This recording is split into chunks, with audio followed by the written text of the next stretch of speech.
This is how Highway 4 looked going through Cathedral Grove with branches raining down, not long before it was shut down for the night.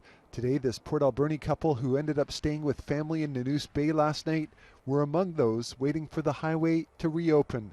We showed up at 9 and it's still closed, so with only one way in and out, we're kind of stuck. And got groceries getting warm. Officials say multiple trees toppled onto the highway through Cathedral Grove, at one point trapping a transport truck, which explains why it took until noon today to partially reopen it. Downed trees also closed the highway near Tofino and caused multiple West Coast power outages. The power's been out since around 5 last night. It remains out. Those trees and power lines and power poles have to get taken care of before the power can get back on. Residents here are pretty tough. We're pretty resilient. We expect the power to go out a couple times a year, and this is one of those times. So I think most people are weathering it well. In Parksville, one of Lisa Gattenby's fears came true when a tree landed on her house.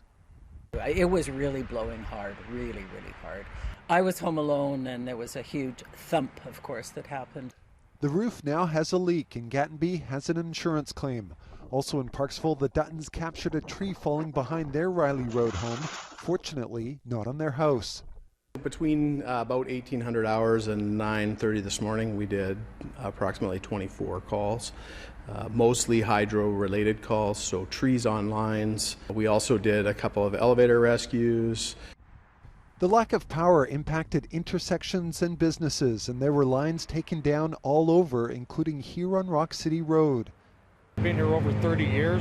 Probably the biggest storm I've ever encountered.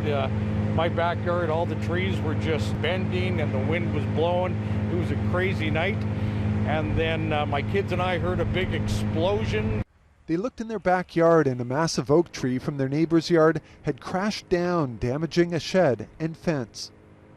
Colehammon Bay was one of 12 schools in the Nanaimo Ladysmith School District with classes canceled today for lack of power. The district says it will send out notifications in the morning if classes are still canceled. The city of Nanaimo has closed a number of parks and is asking people to stay out of treed areas in places like Neck Point Park and Bowen Park, which saw numerous trees fall.